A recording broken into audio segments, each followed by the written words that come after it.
I got a cool conspiracy theory today. Yeah? Yeah. All right. I don't know if it's really. Body roll? I don't know if it's really a conspiracy theory. It might be a real life theory. Oh yeah, dude. Body roll. Well, I'm excited. I do the same thing. Yeah. It could be a Magic Michael. Walking Blind is hosted by overly emotional dudes who overthink and overanalyze everything. Nothing the hosts say should be taken as medical advice or opinion. They're not professionals. They're about to make that very clear.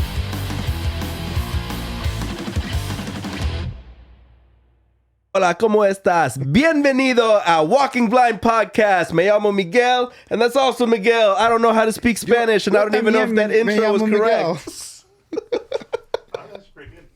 Was that good? Bienvenidos episode. You said hi twice, but that was pretty good. No, I didn't. Isn't it? Hola, ¿cómo estás? Is hey, what's up? Bienvenidos is welcome. Yeah. Yeah, you did it. Hi twice. No, Jesse, what's up, everybody, and welcome to the Walking Blind Podcast. Hola, ¿cómo estás? Bienvenido a Walking Blind Podcast. I'm getting scored by Right? Right? That doesn't even speak Spanish. But his, I guess we'll do it again then. Fine. But his last name is Alsaybar. What's up, everybody, and welcome back to another episode of the Walking Blind Podcast. This is episode 59. Dude. 59. We're driving Jesse absolutely batshit insane. You know, hold on, wait. This is the episode where we talk about everything. Yeah. I fucked that up completely. This is the show where we normalize checking in the homies. I'm Mike. That's also Mike. No, we're not gonna redo this shit. This is real life. This is real life. Okay. Hell yeah. So welcome to the show. This is episode 59. We're gonna drive Jesse batshit crazy, and he's getting a vacation from us, Mike. Is he? Jesse's gonna be gone for like 30 days. What the? When? Why? Job stuff.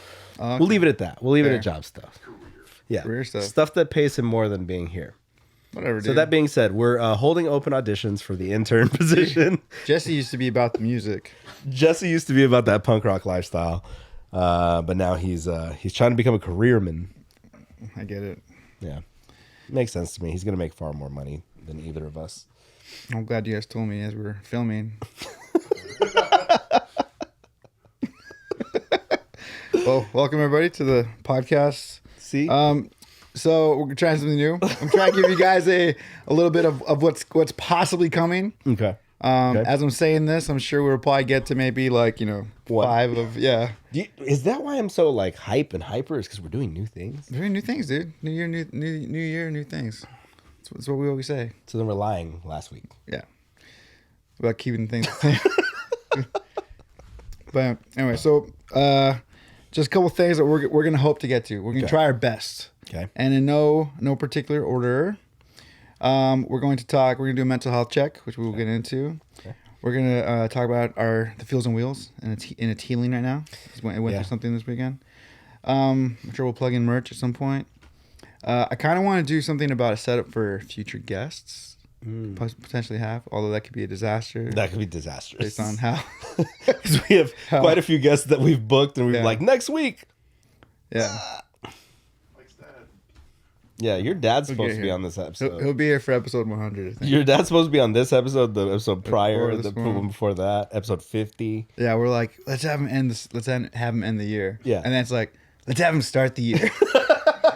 And then now it's like, you know what? You know what? Episode 70. Actually, maybe Yeah. 60. Bro. Yeah, 75. 75. 75 seems like a good one. Uh, We'll shoot for 75, but if he comes in earlier, we'll just bank it until 75. Fair. We're gonna get into our weekend, which is something we normally do, anyways. We may have a possible Mike questions everything, but the question's coming from that Mike. So I feel like when I tell you what I have, you're just going to be like, that makes sense. I like it. I'm excited. He hasn't told me what it is.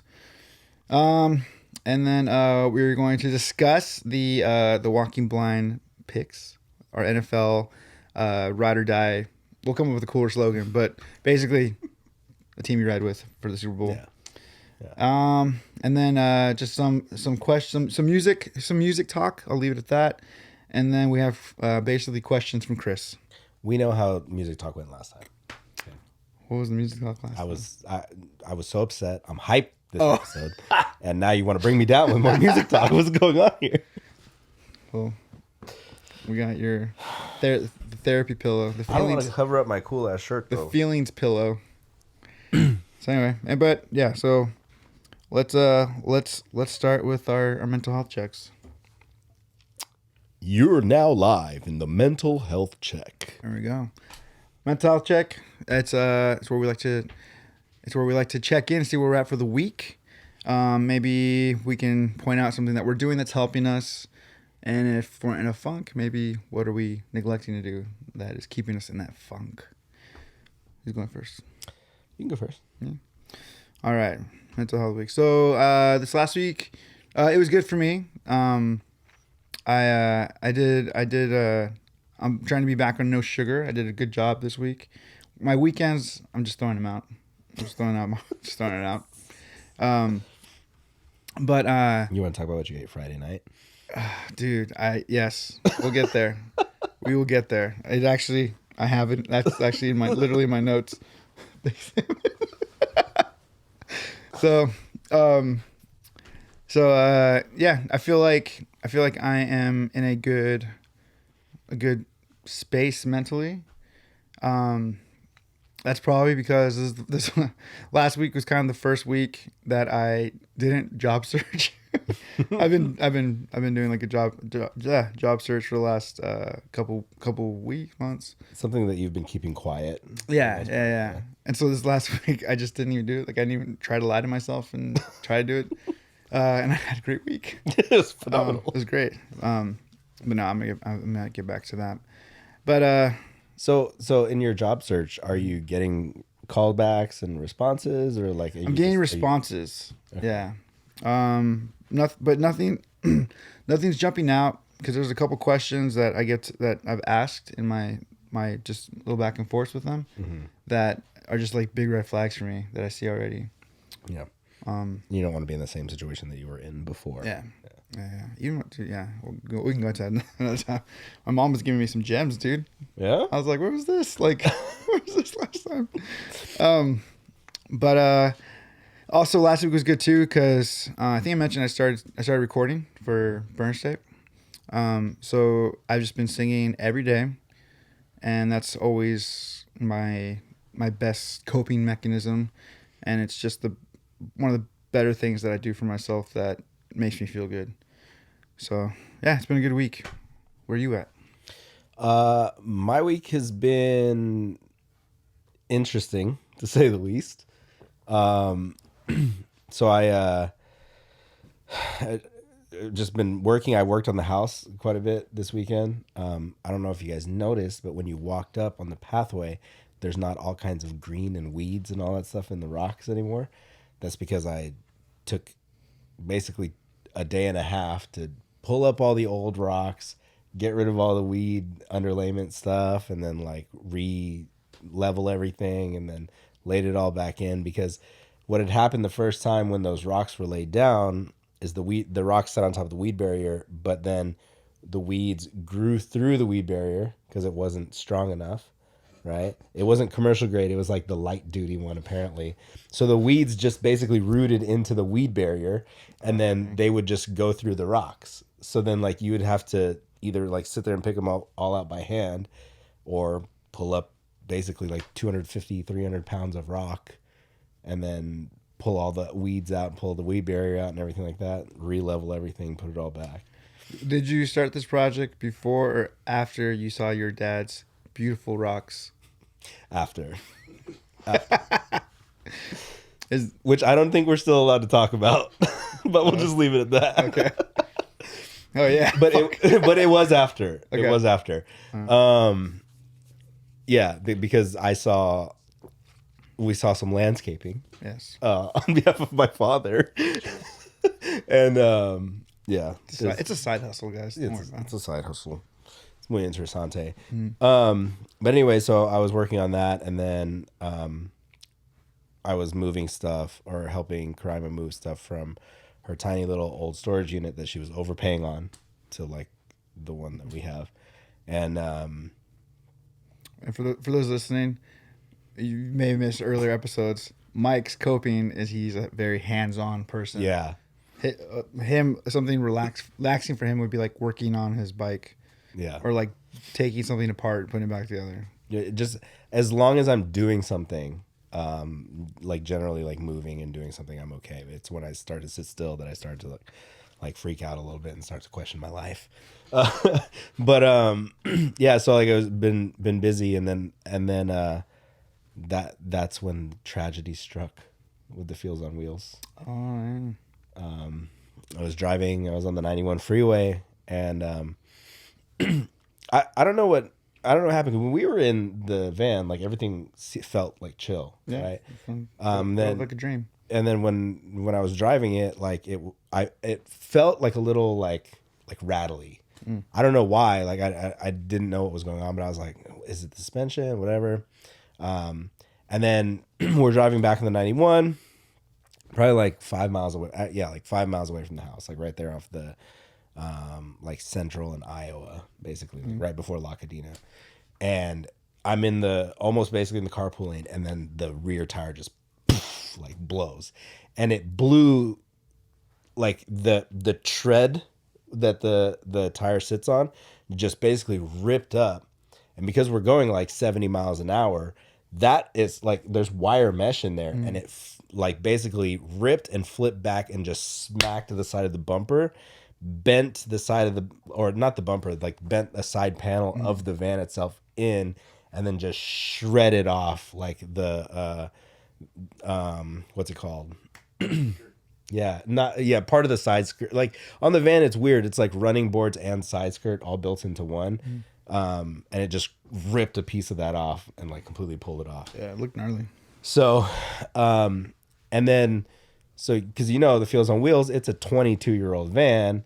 And when I bought it, I noticed there was no jack and anything in there. So I bought I have a jack in there that I bought before we went on tour. And I have like a tire iron and everything in there. But what I didn't think about was that you need one of those long extension bars to lower the spare.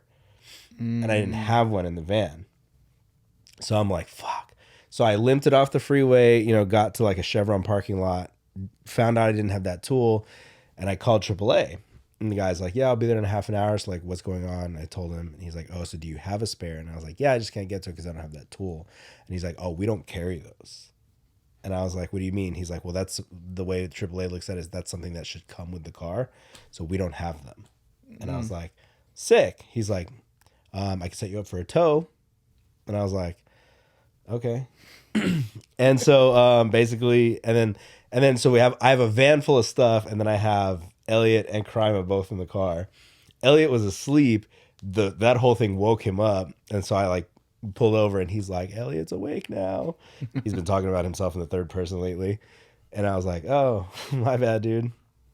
Wait, so he didn't freak out or anything? He didn't freak out? No, it like woke him up. And then my dad came and picked him and Crime up, because I was like, if we're gonna be in a tow truck, what are you guys gonna do? Ride in the van in the back of the tow truck? Yeah. So so my dad came and picked them up and took them to the house, and then I waited for the tow truck. And it was weird because of where I had parked. This dude backed his van in right in front of the van and started detailing somebody's car in the parking lot. So like I had to, on the blown out tire, like reverse the van and move it so I could get on the tow truck.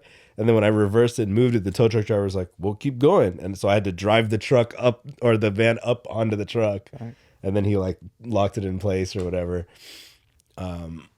And then I kind of wish I had gotten more information from the tow truck driver guy, because in the 5 mile span from basically there to here, I found out that this dude, was working on tow trucks because he had done it before. Then he went to a new job, but then he met the wrong girl, and then that wrong girl like kind of messed him up, so he wasn't paying attention to what he was doing, and then he ended up coming back to the tow company.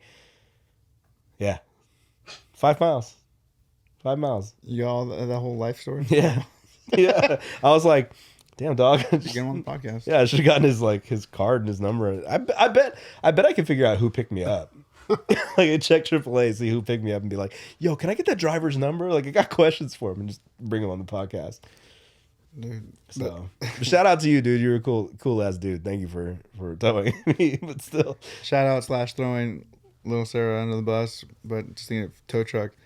Like I remember one of the guys came and recognized her, like because she was either She was locking her always keys in calling. the car was dead, some kind of issue. They're like, oh hey, I remember you from last time. oh Sarah. Dang. So yeah, that. So now I ordered that tool. The Feels on Wheels is sitting up front. Now this is definitely going to change my price quote for getting the paint and everything done. But I think what I'm going to do, because those side skirts and like bars are like almost $2,000 a side to replace. So I think those are coming off of the van, and we're just going to run little steps on the side, you know? But yeah, I went down a rabbit hole for the Feels on Wheels. And I need to stop myself because now I have all these ideas in my head. But I saw one where they took the grill and bumpers all off, and then it's solid, one color, solid paint, and then they rhino linered the grill and the bumpers all blacked out with black wheels. And I was like, oh, that looks sick. I like that. Yeah. So I started looking at wheels today. I started looking at tires because I was like, if I'm going to buy a replacement tire, I might as well just replace all of them, right? You know? So yeah, we're back in the hole. Now we're back in the zone of, are we going to spend money on this right now? The answer is no. Unless, Jesse tossed me that right there. Unless you guys here at the listeners of The Walking Blind decide that you want to This is part of the help merch thing I was support talking the about. show Yes, we're knocking out things. and grab some Walking Blind coffee mugs with the new logo on there. Walking Blind, mental health podcast. These will keep your cold drinks cold for 24 hours, hot drinks hot for 3 to 4 hours, I believe it is. But we got some coffee cups. They're not on the site yet, but they will be. Yeah. We want to take some cool pictures and you know, we got nice little Want to support the podcast? nice little coffee cups here. You want to help support the show, and you want to look good while you drink coffee. Yeah, you want to look cool while you drink coffee, and do you also want to help paint the peels on wheels? The peels on wheels. It really does peel right now. Like that's all it does. It just sits there, and the old paint peels off. As our heels, as our feels on wheels, heels. As the feels on wheels peels and heals. And heels, yes. Pick up a coffee cup. Okay. And you know they're good. My parents saw them, loved them. I gave Mike one, basically his cup, right? Mm. And he took it home. And your mom and Sarah, right, were like, "Oh, no, you got to tell the story about your mom." Even though she's been on the podcast, she acted like this is like a thing I just started. She's like, "Oh, you guys have merchandise?" As I'm wearing a Walking Blind T-shirt, I'm like, "Yeah, Mom, like the shirt. This is a shirt. You've seen it." She's like, "Oh, I like that." It's like, "This is good. I like that you guys are doing this." It's like, Thanks, Mom. thanks. Yeah. I wasn't joking. Yeah. I really am going to Mike's. I really am leaving to film the podcast. It's like, I don't know. I was listening to the girls when they said, Uncle Mikey only plays with boys. It really mean a lot to me if you guys could really get this podcast off the ground for us and get it going. You guys don't understand the situation I'm in. Here's the thing. Mike really needs to prove this to his mom. Mm-hmm. So anything you guys can do will help. Band thing was nothing. I don't think they're still probably not convinced on that, but well, this we're off the rails again. So that's my mental health check. Where are we at on our producer? sick. Well, you kind of went into a little bit of your weekend. It must be said though, what Mike alluded to earlier. Friday night, Mike hits me up. We're supposed to film promo. We're supposed to film a promo for this show. For this show. Yeah. A promo that we've been preparing to film for months now. We even wrote a script for it so that we knew what we were going to say. And every time we get distracted by something else. I even knowing that I was going to be on camera and film like this, I put on a beanie, little Perez hack that I do. Put on a beanie so my hair would lay down better because my hair likes to stick out everywhere. I don't know if anyone's noticed that when you look closely at me. My hair sticks out, and so I'll either wear a hat and then do my hair, or I'll wear a beanie. I imagine much of what a do-rag Do you does. style your hair wet? No. Well, I mean, I try to wait till it dries. You don't have a blow dryer? I mean, I do, but come on. Who's got time for that? And like 80% of my getting ready is at 4 a.m. So it's like, I don't want to sit there. Oh, yeah. So, blow dryer is technically not mine. But, yeah, so I came and instead, splinter moment.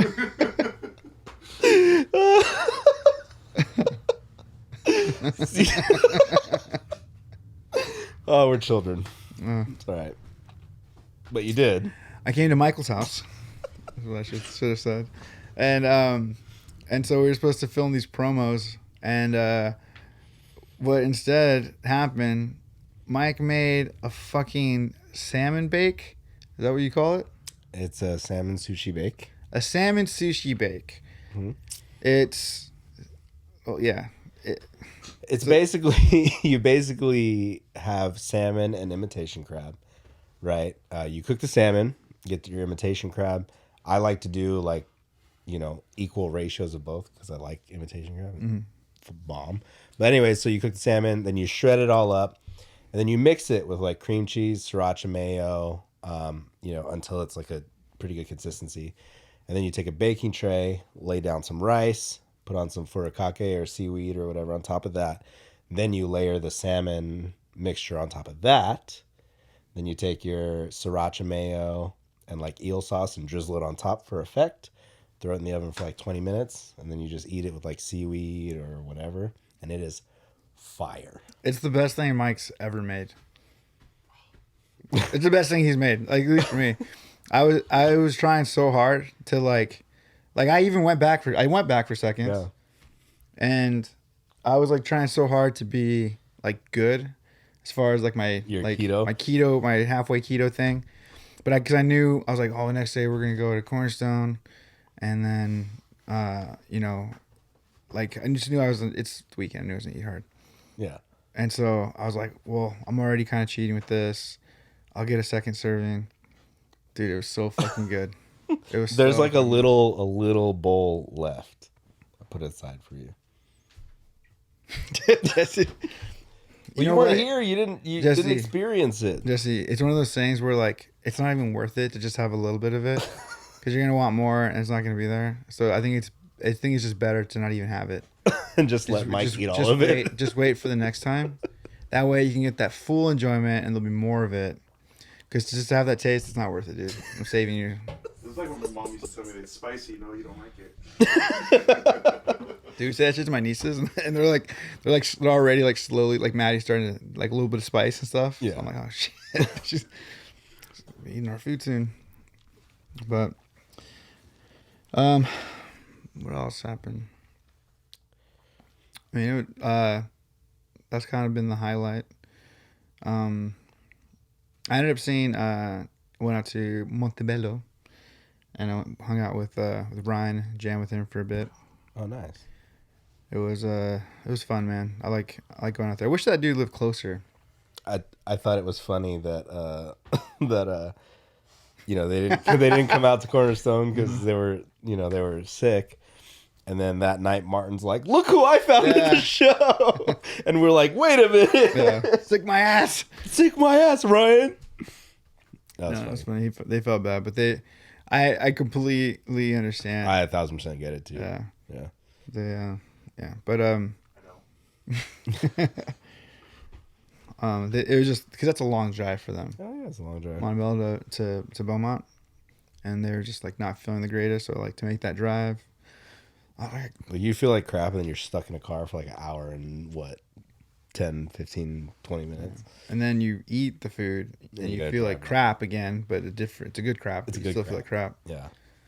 It's the ingredient for mushing up for Cornerstone. It's worth it, dude. Yeah. freaking worth it. It's not the food's amazing. Yeah. We feel like crap because we don't have control. Yeah, there's no self-control involved whenever we go there. It's just let's eat until we like can barely breathe. Yeah. And then you waddle over the car. I got banana pudding this time. Like it's the real deal. It's the real deal. Yeah, so jam with him. Yeah, Burner State, at least for me, we tracked on Saturday, but it was just guitars and bass and stuff. So at some point this week, I'm gonna get back in there with Kelly and do some vocals. Nice. But yeah, Still want Kelly on the show, man. Yeah, gotta get him on. He'll come on, dude. Kelly's got good radio voice. He does. He had a podcast himself. Yeah. Let's go. Yep.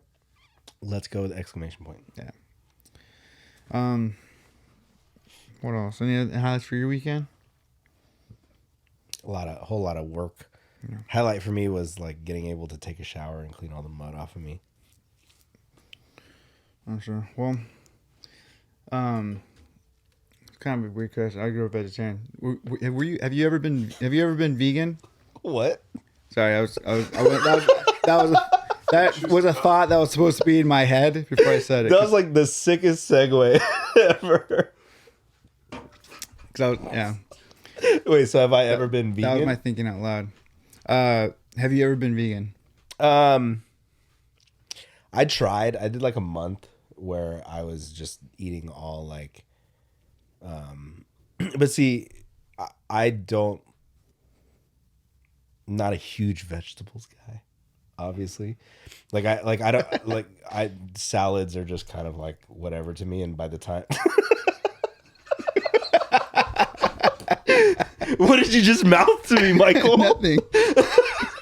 Salads to me are just yeah, like I fill them with extra shit that ends up not being healthy, so it's like kind of a waste to do the salad. Yeah.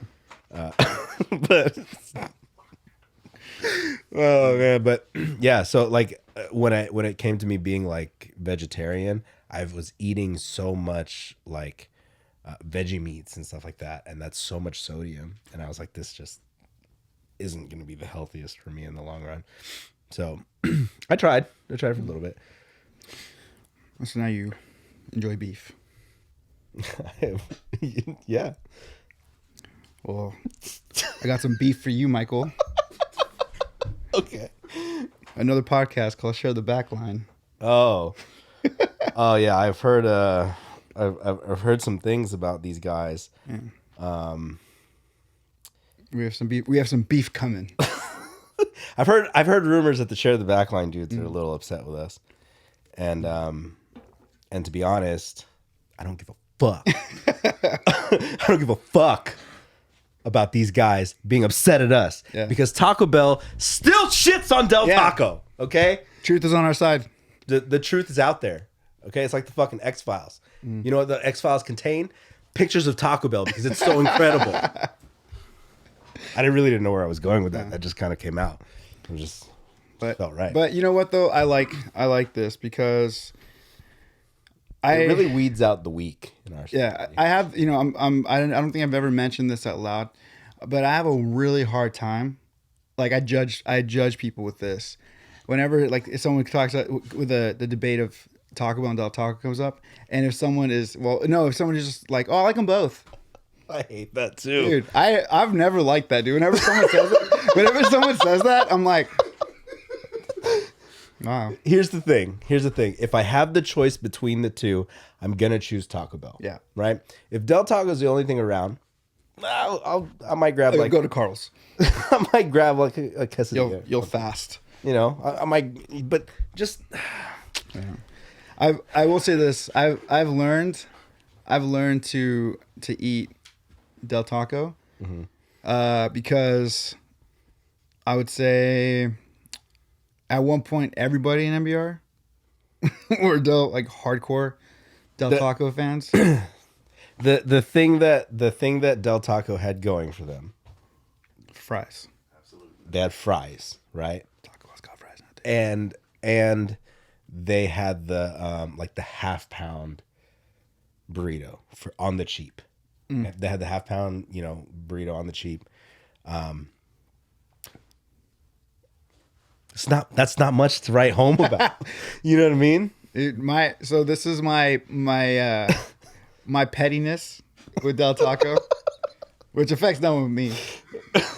But like whenever we go to Del Taco, I would make it like a point to when I order to be like, I want the burger.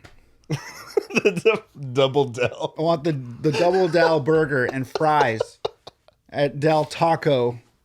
Here's the thing. It's a fire burger. It's a pretty good burger. Yeah, but why is Del Taco's cheese always sweaty? Sweaty cheese, dude. Why? Yeah, why? Why does the cheese look like it's been sitting out and it's starting to sweat? That's my question. I don't know, man.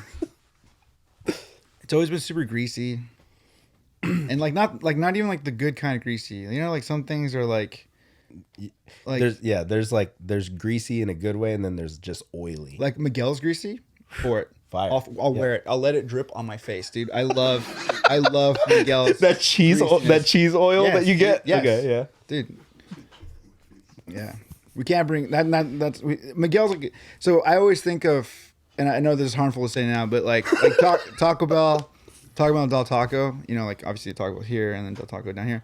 But I feel like Miguel's is like the last stop before you go into a restaurant. Yeah.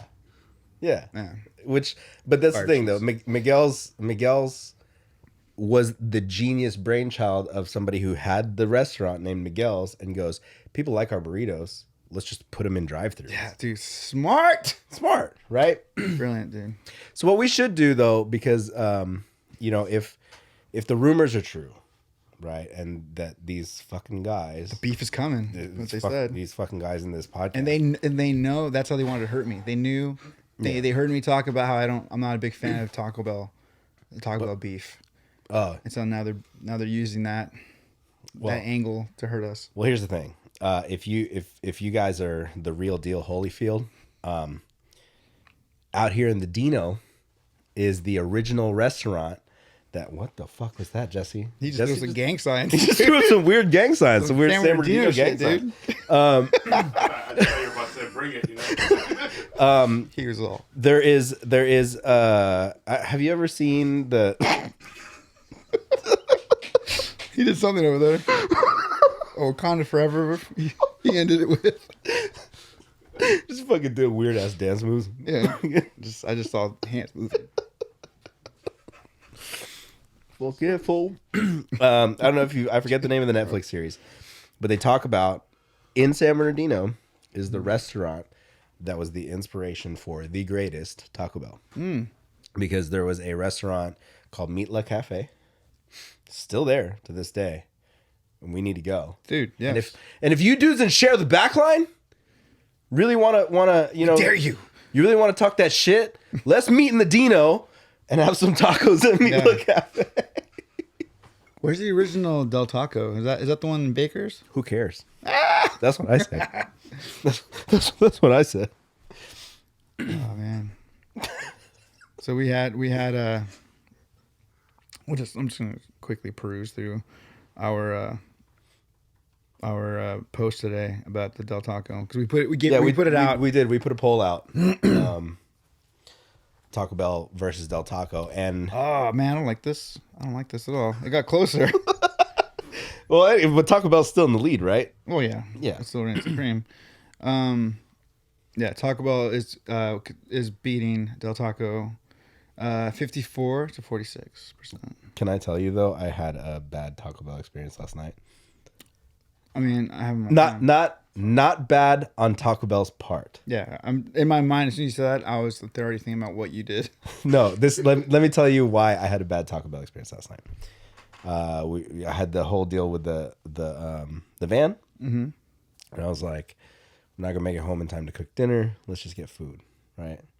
And so we got home and I told Crime, all right, like let's jump in the car. She's like, can we just order it? Like, can we just Grubhub to the house? And I'm like, yeah, sure, yeah, cool. We just pay $38 extra for food. Anyway, so she was like, both Chipotle and Taco Bell sound really good. And I was like, okay, cool. So I go and I'm like, let's see what we're gonna get at Chipotle. I build my bowl, and it was $26 for the one bowl on Grubhub. So I was like, hey babe, what do you want from Taco Bell? She's like, we're not doing Chipotle. And I showed her. She was like, oh no, okay, this is what I want from Taco Bell, right? So she's vegetarian. I'm not. She orders her black bean Crunchwrap, and then like spicy potato taco, and I get like I'm ready. I'm getting my chicken quesadilla. My cheesy gordita crunch. I'm getting the cheesy fiesta potatoes on the side. Like I'm having a fat boy moment because my mouth is watering. I know, I'm about to start spitting while I talk because Taco Bell is just so delicious. Anyways, I'm thinking about all these beautiful, beautiful things I'm gonna order from the Bell, and I get my order in, and it ends up being like $30, right, for everybody to eat, not just me and my one bowl at Chipotle. So the Taco Bell gets the order. I'm, just sitting there watching the driver drive to Taco Bell and then drive here. And the order gets here, and I open the door and I grab the bag, and first thing I notice, there's no Sierra Mist. There's no drink. So I'm like, forgot the drink for my combo. So I text the driver, hey, did they give you a drink? No response. He's like, it's fucking good. I open up the bag, open it up, and there's some stuff in here, right? There's a black bean Crunchwrap Supreme in there. And then nothing else that I ordered. Nothing else that I ordered. They put my receipt on someone else's bag, which Karaima lucked out on this because it just happened to be a fucking vegetarian bag. There were 3 bean and cheese burritos. There was a side of rice. There was a side of beans and cheese. And there was a bean Crunchwrap Supreme. I was like, I can't even get one. And so I called the driver. Hey, this is the wrong order. Oh, can you call, the receipt was correct, but, it wasn't. And I was like, aren't you supposed to check what's in the bag? Or like, you're supposed to check what you're picking up, right? You didn't even see that there was no drink. But that's neither here nor there. So, and then I call Grubhub. And at this point, I'm like so mad that I'm like, I just want the fucking Taco Bell. Yeah. This is how bad I wanted Taco Bell. I love Taco Bell. Who cares that it's a minute and a half drive away? Who cares that I could drive there myself? I paid for this convenience and this 48-minute wait. So I call Grubhub, and they're like, oh, so like you didn't get food? I go, no, I got food, but it's all the wrong stuff. And they're like, well, we're just going to refund you for the whole order. And I was like, you can't just put a replacement order in and just get me my food that I ordered. She's like, you can order again. And I was like, no, I just want you to put in my order. I want my I'm so hungry. Chicken quesadilla, and I want my cheesy gordita crunch. I even upgraded to the Doritos Locos taco inside the cheesy gordita crunch. Like I went hard. No, they just refunded me my money. So I ate beans. I guess technically Taco Bell was at fault for putting the wrong receipt. No. That was a 16-year-old kid that was just working there that got distracted. That wasn't Taco Bell's fault. Right. Good.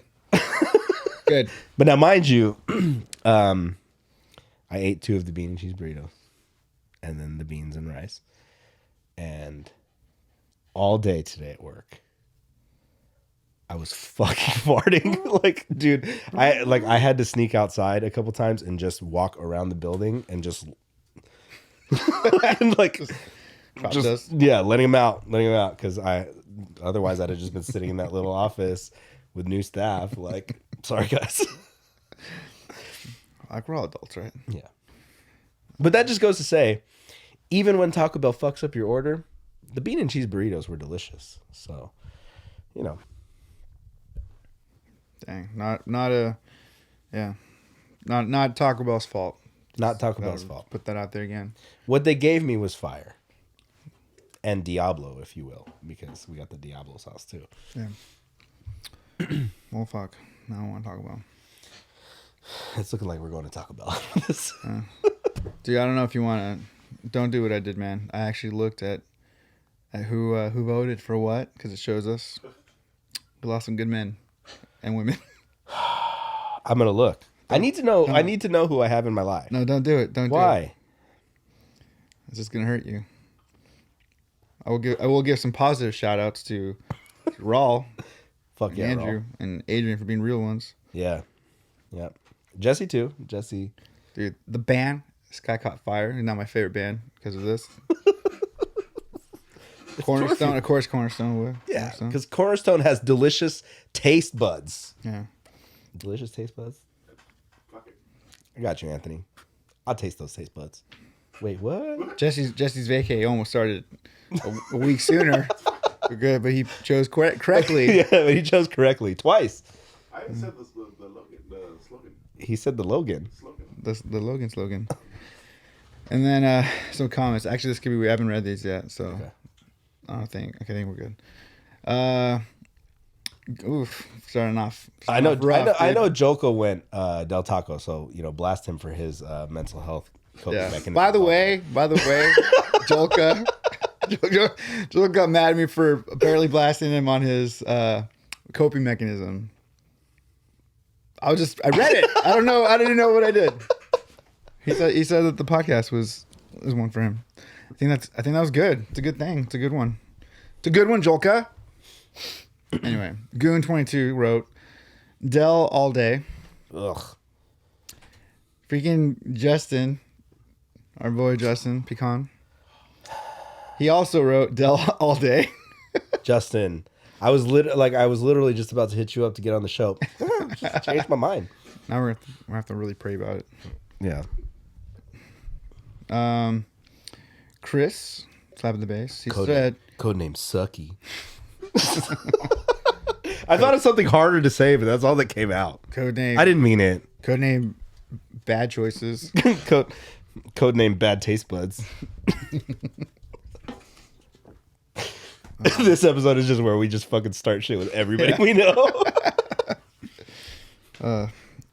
Chris writes, Crunch Wrap Supreme and enough hot sauce to cover Jesse's naked body. Ooh, it's a lot of hot sauce. I like that.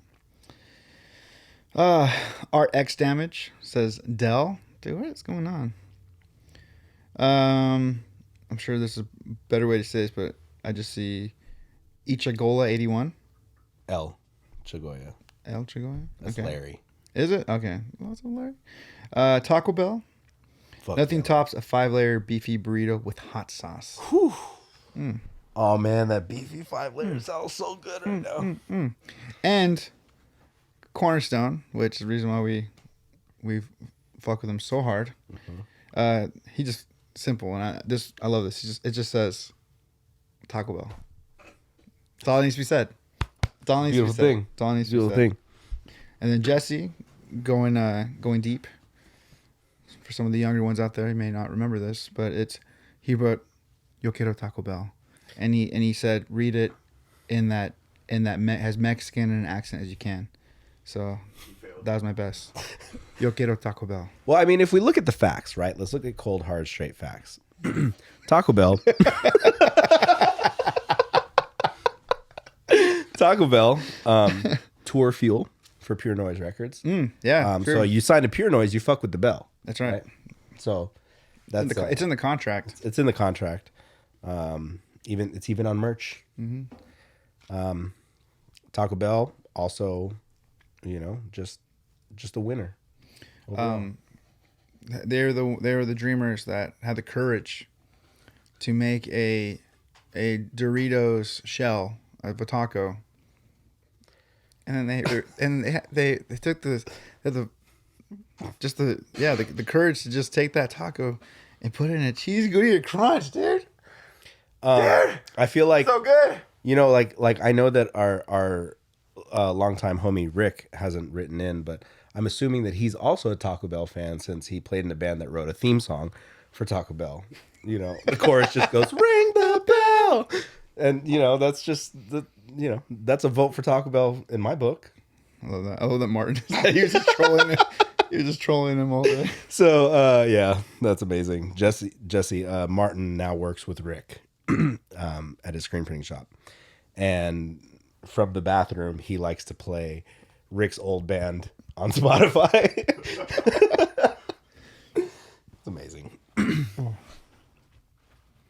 Oh man, intern Harry. He just said sorry, Perez, that he voted for the Dell. You know, I always wondered why intern Harry never worked here. Fallen soldiers, dude. Yeah, man.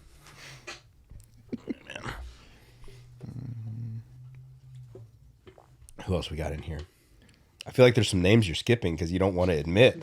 You don't want to admit that we need to cut the fat and get them out of here. Do we dare read them? It's too painful, dude. It's too painful. It hurts me too much. Let's move on. Let's move on to happier portion of the show. So, the playoffs have been basically decided as far as NFL. Okay. What teams are in, what teams are out. And as I'm saying this, I'm not entirely sure. I'm just going off of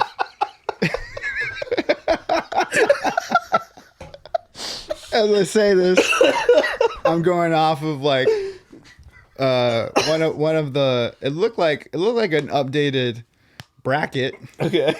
It looked like a thing.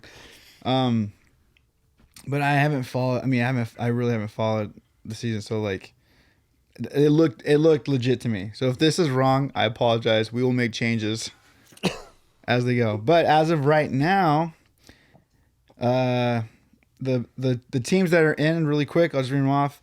Teams that are in are the Eagles, the Chiefs, the 49ers, the Bills, the Vikings, the Bengals, the Buccaneers, the Jaguars, the Cowboys, the Chargers, the Giants, the Ravens, the Seahawks, and the Dolphins. Oh, wait, I'm sorry, what? Those are football teams. Did you say all those teams are in right now? Those are the teams that are in. So if you didn't hear the Raiders, because the list I saw didn't have the Raiders. You didn't hear the Packers? Packers weren't on here. So, yeah. So those are the teams. I need to fact check you. I'm sorry. Do it. It seems like a lot. 14. All right. 14 teams. So, yeah.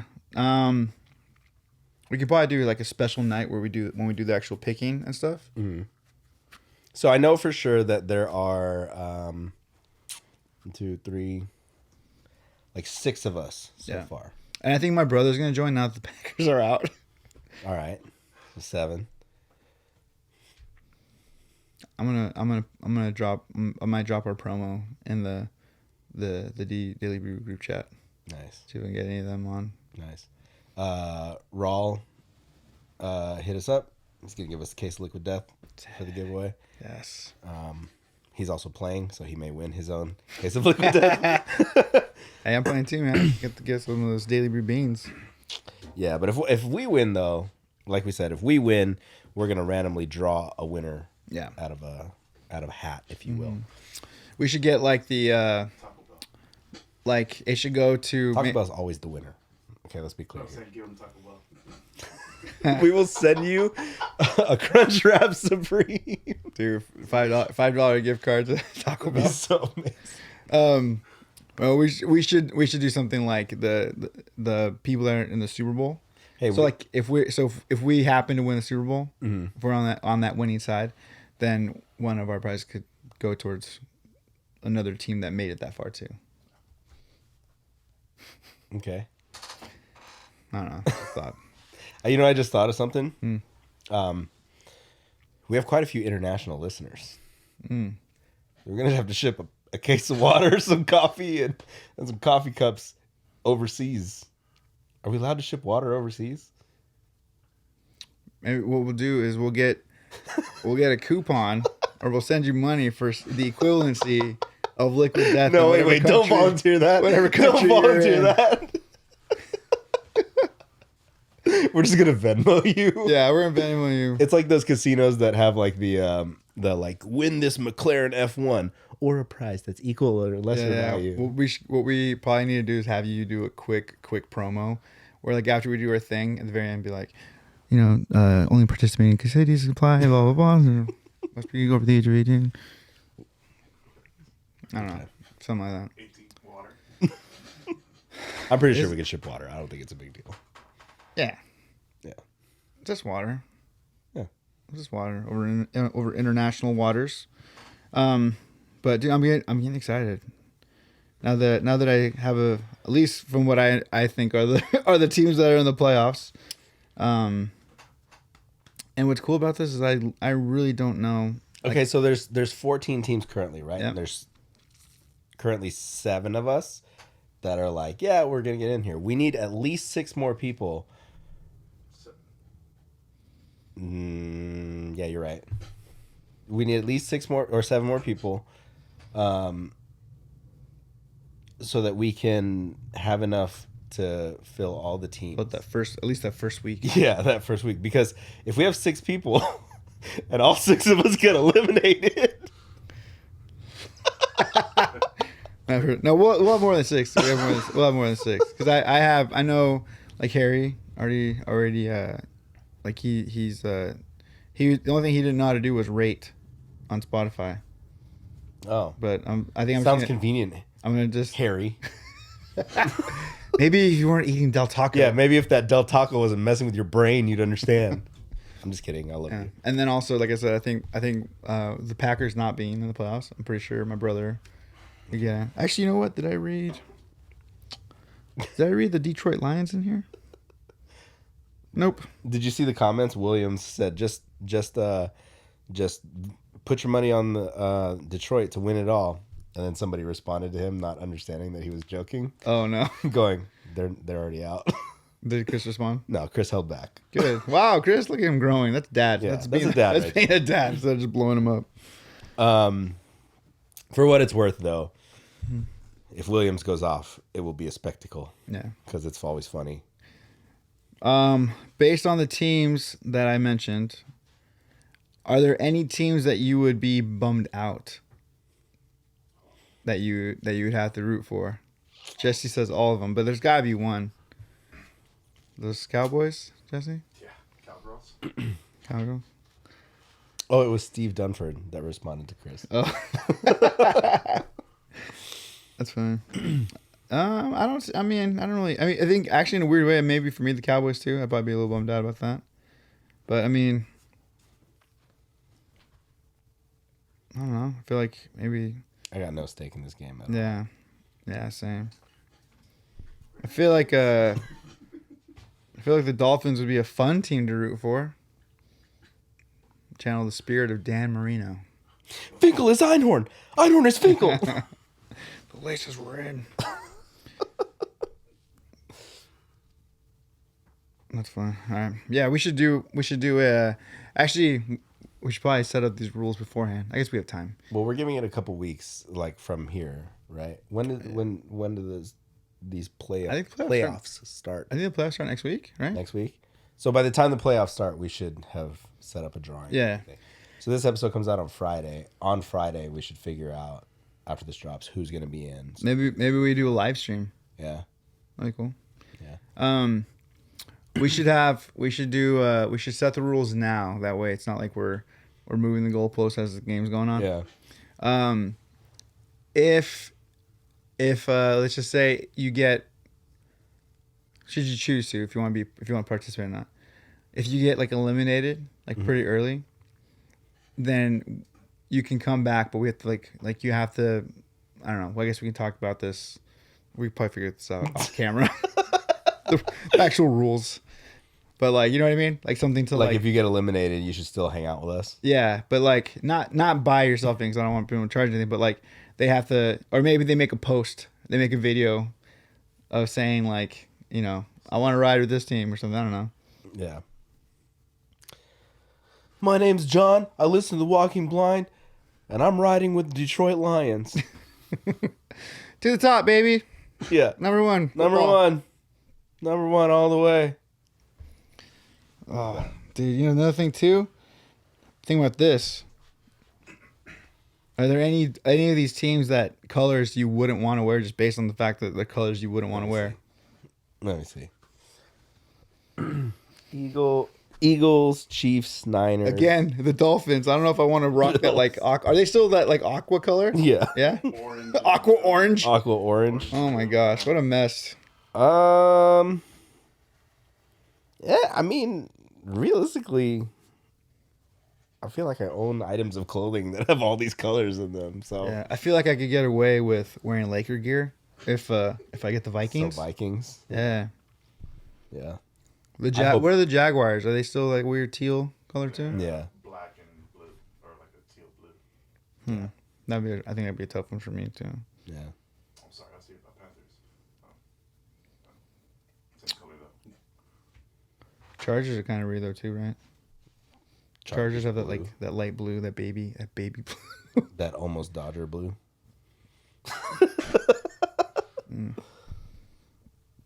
Anyway, so yeah, well, Friday we should try to do the live drawing, and that way we know who's riding with who.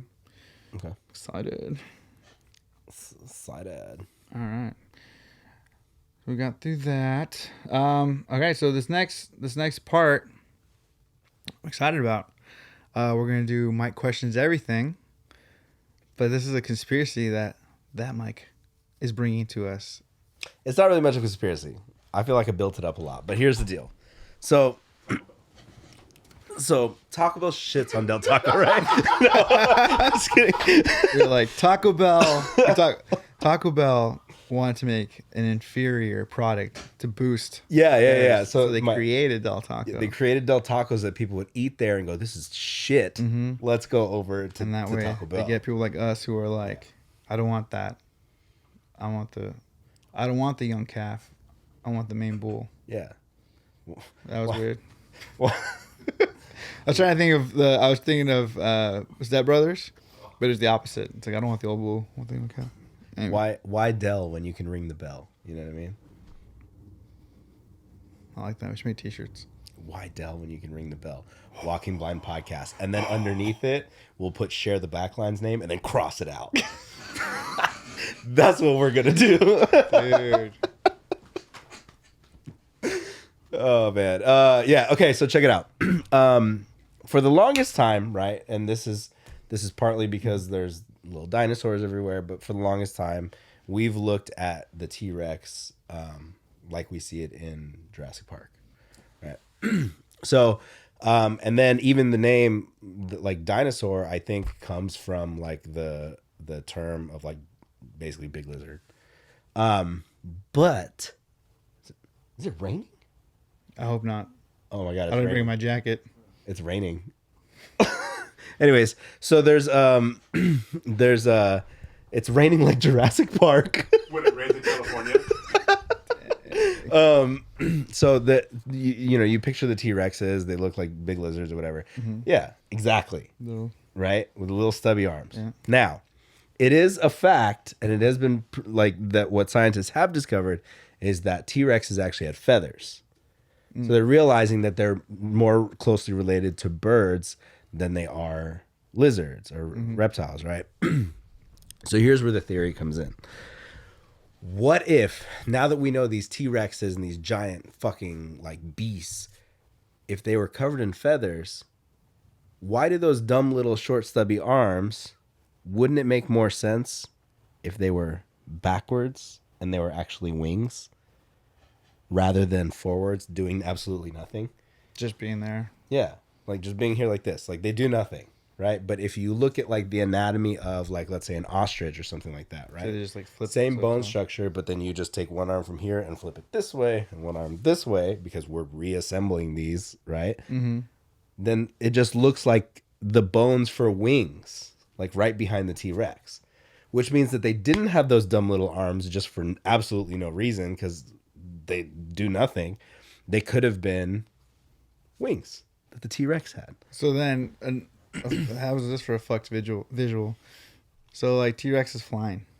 I don't think they can fly. Well, if they have wings, they flew. Okay. Do penguins fly? Yeah. Do ostriches fly? Yeah, sure do.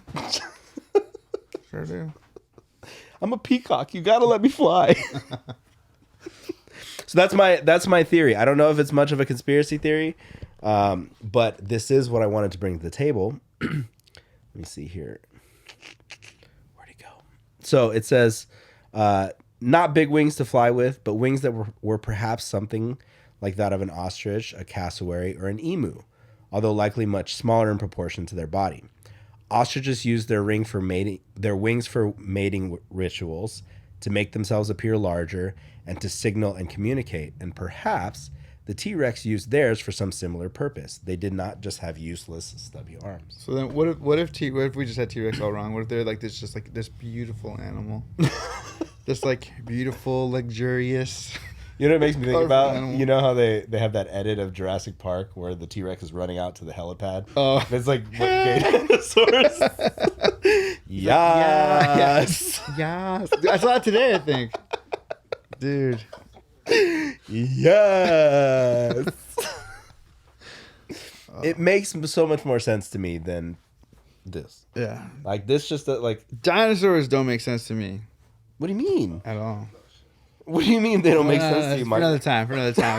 This is your section. I'm done with my section. Please explain yourself.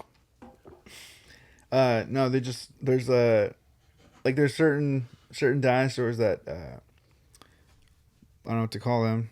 People that study animals and prehistoric animals, whatever. Paleontologists, and then normal people. They're it's like impossible for them to have mated with like the way some of them are, like the scale, like the way they have stuff on their back, the portions of their legs to their body, like for them to have mated, it would have been like basically impossible for how they do it. Otherwise, unless they would have like laid in front of each other and like the weird thing. Or maybe they just had massive dicks. It didn't matter. It didn't matter where they were trying to get in from. Do you have a thought there, Jesse? Because you look like you held yourself back from saying something about stegosauruses. It's all plot from the reptilians. Oh, dude. Another time. No, I was gonna say because the snakes can. This is only going from Sopranos, right? If they can go fuck themselves, like they can actually like mate, or some of them have their own reproductive systems on their own. They have like both reproductive systems, both of them. Oh, like they don't need like fish. They're asexual. Yeah. Interessante. That'd have to be the way for a lot of dinosaur species. species because they're just not built for that shit. Apparently. So it's also just weird that the first mention of dinosaurs was followed by the first discovery of dinosaurs. But the mention of dinosaurs came first. And then, for the first time in ever, discovered dinosaurs. I don't know. I think that's weird. A little weird. Is that true? Is that a fact? You want to go down? Yeah, you want to go down a fucked up rabbit hole? Look up dinosaurs. So how do we explain the fossils? Fossils could be anything. Could be whales from gators from time before. Do we even really know that's what that is? That like a bone breaks down into that? Do we truly know that? Also, too, oil. Mm-hmm. When someone from Wyoming, their uncle or whatever, or someone in their family said that oil fields replenish. And if it's dinosaur bones, how are they replenishing? How is it replenishing? Weird. Interesting. I don't know though. I don't know nothing about anything. So I like that Mike goes like this. I don't know.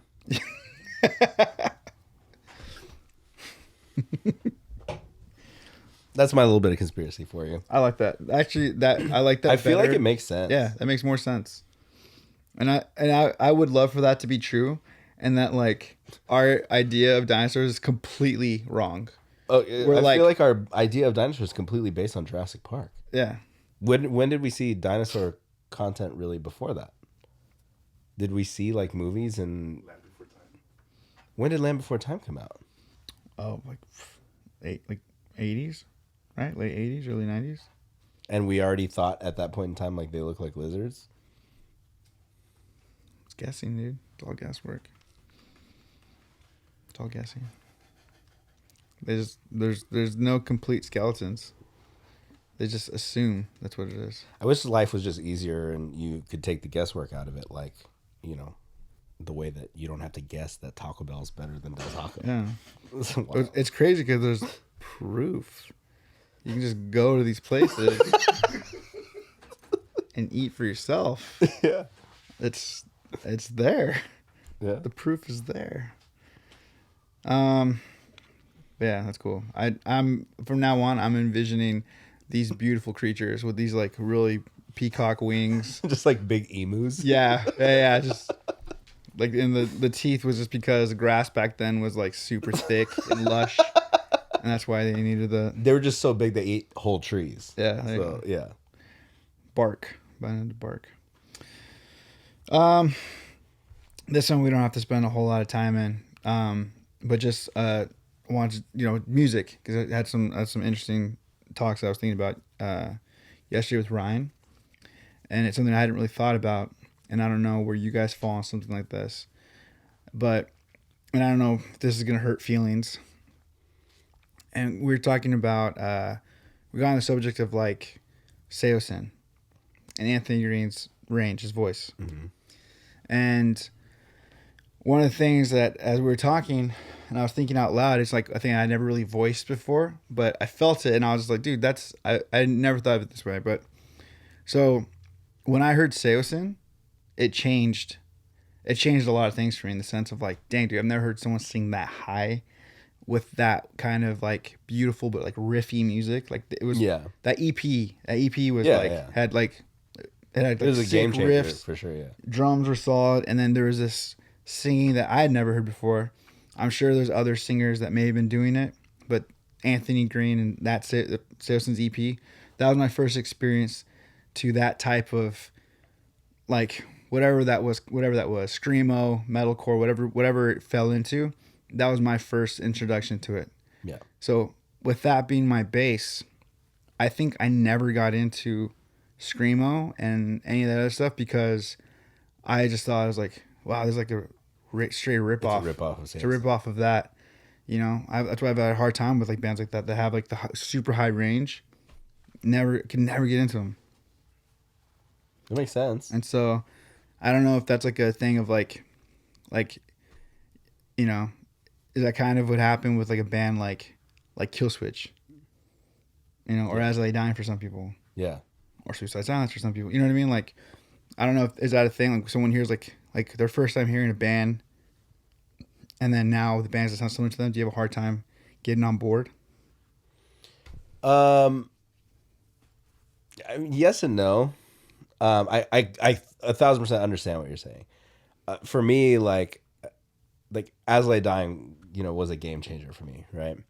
And then just the idea of like riffy metal but fast, but then like these heavy the first time hearing that Elegy breakdown, I was like, what the fuck? This is so hard. And then you hear other bands that try to sound like that, and it's not the same, right? It's not the same. Even now, like I still have this dream of playing in a metal band like that. But every time I will like get together, people write or like I'll like work on guitar or stuff like that. Like there's this barometer that it just doesn't meet, and I'm like, whatever, But that makes sense as to why you wouldn't have gotten heavy into screamo stuff, because like there was even like a huge time frame where like I didn't sing. And it stems back to this. This is part of why I never actually sang in a band, is because it's not until really recently when like we started doing vocal lessons and stuff like that I kind of accepted, hey, you just have a lower voice, right? Like you have like I have a bass or like baritone tone. I can't sing like that, but that was my gauge of like, oh, if I'm gonna play in a cool band and I want to sing, I need to sing up here, and I can't. Like I can't hit those notes. I can't hit those notes comfortably. So then I'm like, oh, I can't. I can fucking sing like bro metal all day because my voice is down here. But like that wasn't what I was into. It wasn't cool to me. So I just never did it. Right? Like I could scream all day long, but I never sang because I'm not hitting the notes that I would want to be hitting with this stuff. So and like. In a case like that, like, yeah, you hear this is fucking sick. And you hear all these other bands that are like trying to do something similar, but all you hear is, oh, it's not as good as this EP was. So I wonder, like, so it. There's no even bringing this up is because like I was thinking about this a lot, like It like fucked you up. Yeah, and at work today, it would come into my mind because I'm like, huh. Are there bands that I love and like because they were the first that I heard of that? Mm-hmm. Maybe they weren't the first ones to do it, but it's because they were the first that I heard. So like pop punk for me, pop punk is Green Day. Yeah, I was upset. I still love Green Day. Yeah. So I had a hard time when I started to hear other bands that kind of sound like Green Day. I'm like, well, it's not Green Day, you know. Yeah. And then like, you know, going into like even like like a banter type of thing, like Blink-182, you know, they weren't the only band. Like Guttermouth did that shit first. Mm-hmm. Like Guttermouth was like super like crazy banter on stage, and then Blink came and started doing stuff. And I remember I was like almost like off put by it, and then also No Effects was kind of in that like. So I don't know. It's just I think it's weird that like I don't know if I've had a hard time getting into other bands because like, well, I already have my band. Because I've already heard this before. Yeah, and I mean that would make sense. But for whatever reason, the big one though for me, Screamo, was the one that's like most blaring. When I sit back, I'm like, dang, dude, they ruined a whole genre for me, man. But even then, like. Were you like a huge fan of that EP or that record? Dude, yes. And it for you, it wasn't like, oh, let me hear more of this type of music. It was just like, oh, this is done for me. Like this is the grail. Well, so that EP, when I heard it, I remember, like, I'm not even gonna try to sound cool about it. Like I remember hearing that and just like I thought it was some of the best stuff. Like I listened to that EP like crazy. Was it because of the riffiness or was it because of everything? The voice? It was everything, dude. I thought the drums were like you don't hear those kind of drums necessarily for like that, almost like that kind of, because and at the time I was almost like it feels like it's almost like an indie rock or post hardcore, but it was almost like too melodic and but also had like brutal moments or like heavier moments for that. Yeah, for what it is. Yeah, heavy for what it is. Yeah. And then I think what made it even more weird is he left. Yeah. And then I had, you know, the replacement singer, and I wasn't into the New Citizen stuff after that. I mean, yeah, that makes sense. To me, it's very hard to change a vocalist, and to still continue to like rock with them. Like there are very rare cases where like a new vocalist will come in and just fucking kill it. Like Howard, Killswitch, Jake, August Burns Red. Like he wasn't the original singer. What's his name? When Haste the Day had a new singer come in, Steven, he was like a completely different sound and scream and tone for them that worked. And so like, but then when you get those bands where you fall in love with this band sound with one singer, it's hard to switch them out. Yeah, dude. Like when we were talking with that was like night. when we were talking about with Daniel Rinaldi about Bedlight. Like part of him being so successful with Bedlight is because he sounded a lot like the original singer, and people were like, "Oh, you sound like this guy. This is a good fit for you." And even Daniel was saying like he was intrigued by that guy's voice because it was so theatrical, it was so extra, you know. So it's hard to switch a front man and still capture like what people felt like. There's definitely cases where somebody will step in and then maybe even do it better. Or just like it changes enough that like it's two different bands, but you know, yeah. Like I don't know. I will say this, like musically and like, you know, some of the melodies and stuff like of the newer Seosin it was good. Yeah, and I can listen to it, like it's good, but like I didn't ride with it the same way. Yeah, you know, and not to say that I don't think, you know, all these other bands there was talent in there, and like I get why people would like a lot of that stuff, but it's just weird. I had a really hard time getting into it. And I mean, you know, there's some songs that come on and I'm like, oh, that song's sick. Yeah. That's a sick song. Or that's really catchy or whatever it is. But like, it just as a whole, it was hard. It was a hard transition to be like, why are you trying to sing as high as possible to sound like a dude who's already basically famous for doing that? Yeah. You know? That's how I felt about Emarosa. Because you hear that first Emarosa with Johnny, you hear that just the fucking hardest intro for every record. That Taylor she's right. Then like nothing else after that. You're like, oh, this is not to say that the new Emarosa shit isn't good. Like it rips, but it's not the same feeling that you got from that original raw, that raw shit. I want to go back and listen to that EP now. The Sayasin one. Should fucking bump it in here when we're done. As we eat our Taco Bell. As we eat our Taco Bell. Dude. Anyway, so that was my thought. Thank you for indulging me, because this is on my head a lot, especially this morning. So are you gonna go back and give some other screamo shit a shot? Maybe I should. Maybe you should. I mean, it's not like I didn't like it. Like, obviously there's bands that I heard and I'm like, but like if anyone truly knew me, like I could listen to some of those bands. I was excited when some of those bands would put something out. I listened to it, obviously wanted to hear, and especially like with MBR Sound, it's like, dude, we probably need to play with a lot of these bands. Yeah, because that's where our band was kind of in that weird limbo of like, what are we? And so Rocket days. Yeah, but even in that time, like, it was almost weird. Like, I'd have to, like, every time I'd listen to that, I'd get too into it. I'd have this, like, I'd have to have almost like a palate cleanser, and I go back into like all my Fat Records bands, or like, yeah. But I don't know. I thought maybe I should try to give that genre another. Maybe you should. Maybe you see me again. I have like long hair. Mikey does screamo. Mikey does screamo. I'm curious, like, so what bands do you remember listening to certain bands after hearing that Sayosin record and being like, yeah. Like, do you remember those bands, and can you go back and revisit them now? This is gonna hurt Jesse. Under Oath. Newer Under Oath. Old Under Oath, I actually fucked with. I didn't like it. Like, I wasn't like, oh, this is like, I enjoy this. It was interesting to me because it was so fucking heavy. Drums were insane. Really cool, memorable riffs. Different.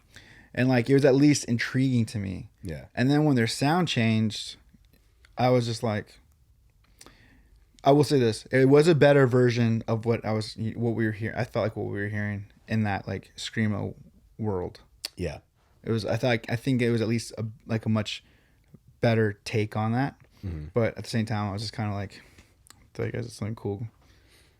Yeah. With I liked Under Oath, but I feel like Under Oath for me was like a placeholder in time, right? Like, now I go back and I listen to the songs and I remember why I like them. You know what I mean? Like, I'm like, oh yeah, I remember hearing this breakdown, and then thinking like, oh, this like fucking like weird little electronic beat. You're like, that. What was that? We walk alone. We walk alone. And I was like, oh shit, But and then I go back and I think, okay, this is cool. And then now I'm like, oh yeah, okay. Like, it doesn't hit the same as it did like in that phase of life, and even older songs than that, like, which were heavier. Yeah. I will give credit to Under Oath for also having just like amazing sounding records too. Yeah. Because that's hard to like listen to and just be like, oh fuck. Yeah, sonically those records sounded insane. Like, and I think that like we also kind of came up in that era where like people didn't know how to handle like big heavy drop tuning shit. Right? Like, for so long, records sounded muddy. Yeah. It was trying to figure out how to make this sound crisp and clean. And then you finally get those bands where you're like, they just have such a good mix. Like, whoever was working on this record figured it out. And that's why it set people apart. Like the Sayasin record, like, it sounded good, but you can hear all the fucking riffs. All the riffs. Hear all the, yeah. You could feel the drums. The drums were so the drums interesting. Were big. And I think that was part of it too. Like not only do you have a phenomenal singer, a sick ass band, but then you also have a good mix, and then you hear somebody else doing it, and it's like, oh, it doesn't sound as good. It's like this was mixed at the local, studio that somebody has in their garage, and like how come at the same volume this is way up here and this is here type thing. Like there's just that general sense of like this doesn't feel as big as it should here. That's why I actually, I know some people aren't fans of this, but I fucking love when bands go back and re-track their like original shit. Yeah. Or like old songs or old records, like B-sides and stuff like that. Because then you just hear new life to like the shit that you loved before. Yeah. What it could have been. Yeah. What it was probably meant to in their head, but yeah. Technology and budgets at the time. Kind of like George Lucas when he just kept redoing Star Wars over and over and over again. Fucking. So it's funny that you say that, because I really think that was probably what got me over my hump with hardcore. Mm-hmm. Because my ex is who got me into hardcore, and she would show me bands, and I remember I'd have a really hard time because I feel like the recordings were usually shit. Yeah. And it's like, well, I can appreciate shit recordings coming from a punk rock background. Yeah. But like some of them, I was just like, like I think this is good, but I can't make sense of it all. Yeah. But then, I forget what Bane album was now, but she showed me a Bane album. And the way it was recorded felt punk to me. Yeah, it felt like it was punk to me. And I remember that was like the first light in that. And I remember being like, okay, I like this. This is cool. I remember getting that feeling listening to Have Heart too. Have Heart. So the one that broke the doors wide open for me was when she showed me Comeback Kid, because I was like, this is like punk, but this is like punk core or whatever. She's like, no, it's hardcore, but it's. I was late to the Comeback Kid train. Really? I really didn't fuck with Comeback Kid until Creative Void. Okay. Because like I had heard like maybe one song, and then that was that, and then it wasn't until like I will say that for me, Creative Void was like a huge expansion of my mind when it came to music, just because I have like Jake and Steve and Chris hitting me with like random shit like from all sidelines. We have like Jake, like that's how I started listening to Strung Out. That's how I started listening to all these bands. And then of course Williams just hitting me with the poppiest shit ever, like the fucking and that was like, so when I first listened to Comeback Kid, I was like, okay, this song is cool. And then when I really sat down and I was like, fuck. Like, this is sick. Comeback Kid, another case for a new vocalist coming in and just fucking ripping. Yeah. So. But yeah, listening to Have Heart, I felt that way. Like, oh fuck, this is sick. I felt that way listening to Bayside. I forget which record it was, but I just remember listening to Bayside and being like, oh, that's cool. Bayside, there's very few bands where like I remember on tour where MBR could all agree on, because like Bayside was one of them, dude. Bayside, and then the Paramore Right album. Yeah, those are like that record ripped. Like you put it on and then no one says shit. You don't see people putting it in their headphones or whatever. Yeah, like everyone, like we could all listen to that and enjoy it. That was like one of the few ones. I love Bayside. Bayside's that band that I love and I forget about. Yeah, I don't like.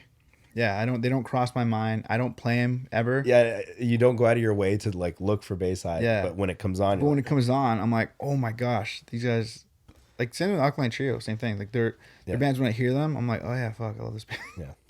That honestly, this might hurt your feelings, but that's how I feel about MXPX. Like I never go out of my way to listen to MXPX, but every time I do, I fucking love what I hear. Dude, I still say like. I've had opportunity to rub elbows with some of the like people that I've, thought were influential to me, and it was cool. But like, I think the only one who really saw, I think Christian and Martin. Dude, I cannot be cool when Mike Herrera from MXPX is around, dude. Like, I'm like 15 years old. You're worse than you were when we were with Ephraim? Yes. Dude, yeah, I can at least talk with. I was excited to talk with him. We got to hit him up, by the way. I know. Yeah. with Mike, I've had opportunities. I've bumped into him to like two or three times. And You sound like me on the intros to the show lately. I'm all flustered. All flustered. No, but like I don't know, because they were just a big deal to me. Like they were like, I think I have a feeling that Billy Joe would probably be that also for me. If I were to ever be in the same room or around him, I think I would probably freak out for that, because that was also a huge one for me. You know what's funny? I thought I was going to be that way with Tim, just because of like how big Alsaybar Dying was for me and like my influences. And then I remember meeting Tim at Chain, one of your shows, I think. Oh, probably, Yeah, one of the Chain shows, and like we were all back in that little tiny green room on the side, and he was there, and it was just like, "Yo, hey, what's up, man? Oh, cool. I was at your house last week." Yeah. Like, and I didn't feel like flustered or anything like that. Yeah, well, it's weird, but same thing. I've been, I would say I've been in the presence of Fat Mike. Yeah. And I was stoked for sure. I was actually even stoked to meet like their crew, like the people that work for them. But dude, for whatever reason, Mike Herrera, like first time I saw him and I tried to talk to him, I don't even remember what I said. I stumbled through my words, and I think Christian was just like, "What the hell is wrong? Like what? Are you okay?" Yeah, dude. I was like, and it ruined me like for the rest of the day. Like it like ruined my day meeting him because you were like, "Fuck yeah, fuck that up." I think I told him that like I told him that like I'm in a band, and that I like his band, and that's why I'm in a band. All right, so I'm gonna fucking just work my ass off to see if we can get him on this show. Ah, dude. Don't care how long it takes. I don't care how long it takes. He's got a podcast. It's sick. Yeah, man. So yeah. I love you, Michael. Dude, just 3 mics right here. Big deal, dude. Don't even say that. I'm having a hard time focusing now. I'm gonna do what I can do. I will. Might not be today. Might not be tomorrow. Might not be in 2023, or 4 or 5. But we'll get there. All right. Well, I think we can. Unless there's anything you want to come up with, but we can end with questions from Chris. Questions from Chris. I can't even talk right now, dude. I'm thinking about Mike. Chrissy Questiones. Yeah. Also, before we start, Claudia. Thinking Shout about out to Claudia. Chris's wife. She just got out of surgery. Sounds like it went well. That's good. But she's gonna be out of commission for 8 weeks, dude. So wishing you speedy recovery. All right. So our boy Chris writes, okay, right out the gates. What is your biggest fear in life?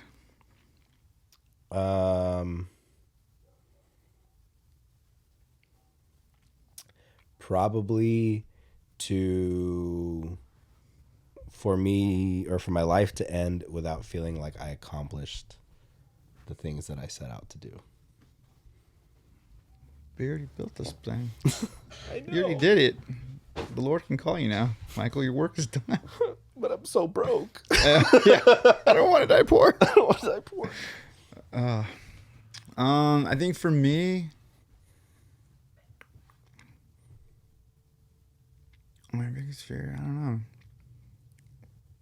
It's like one of those things where like I fear so many things, but then like real fears of like things, like obviously like losing someone close, like my family members. Yeah. Probably anything happening to my nieces, probably. That's terrifying. I think that's the biggest one. Like even But like in what sense though? Just anything bad happening to them. It's just a fear. Obviously, I don't even want to word it, but like obviously something really bad happened, right? Yeah, I think probably that family members, and then specifically my nieces. 2. Did you guys watch Black Adam? If so, what are your opinions? Doesn't matter now. Black Adam's done. He's not coming back. First time I watched Black Adam, I was pretty, like, I liked it. I thought it was The Rock beating the shit out of people for, 2 hours. Yeah, so which was entertaining. The second time I watched it, which was very recently, wasn't as entertained. Really? Yeah. Visually it looks cool, but it just, like, it's kind of just The Rock floating around for like 30 minutes, and then, like, there's some cool fight scenes. I think the plot was a little so, but that could also just be because I really have never read a Black Adam comic, so I don't know enough about, like, the lore or backstory. What you said, because I think you were the one that told me about the kid and his mom have actual. We shit on that pretty hard. Yeah. We're like, oh, they were fucking pointless, and then it turns out they're actually the part of the main universe for Black Adam. So, yeah. I think I enjoyed it because I had such low expectations going in. Yeah, because I didn't think I was hoping it'd be good, because I was like, dude, this has to be good. Like, he's been he announced Black Adam like 9 years ago or something, right? Yeah. And I think for him like, it checked off the boxes for me to, like, enjoy it and, like, not shit talk it like crazy. Like, I wanted Black Adam to be cool, and I thought he was. I thought The Rock played him really well. I wanted the fight scenes to be cool. I thought they were. I wasn't expecting the Justice Society to be in it and to be as fucking cool as they were. Yeah. They were really cool. But just overall, like, it was just kind of like it was just like a fun movie. It was fine. I don't know. I'm just okay with it. And now I'm just kind of like, well, yeah, whatever. Yeah. This universe is gone now. Universe is gonzo. All right. If you could go back in time, what advice would you tell the younger you? How far back in time are we talking? Yeah, how far back are we gonna go? 3 days ago, I probably smashed more of that salmon bake. We want to go back like 10 years ago. I'd be like, yo, man, don't get an MBR tattoo. It's gonna be real weird. Nah, dude, we're proud. I don't know. These questions are always hard for me because one little thing just sets off an entire yeah. Like, I've watched too many time travel movies, and I'm really in the mindset of, like, if I go back and tell my younger self, like, hey man, don't do this, do this, like, my life completely changes, and then, like, then we're not sitting here doing this podcast, right? And it's like, it's little things like that. It's the butterfly effect. Yeah. So, but I guess if we're looking at it in a less realistic way, I'd probably go back and tell myself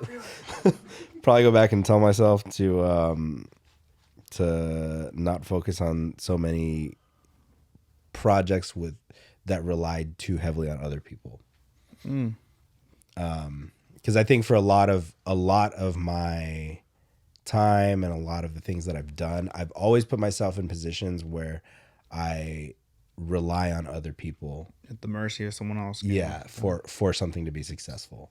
It's always like a partnership, or it's always like, and I'm not inferring anything by this show, but like, like with the podcasts that I'd done in the past, like with the Robot Lab, right? Like, we had so many hosts on that show that it began to rely on 5 people being at the table. And then when one person fucks up and, it does something or says something crazy, that's like on everybody.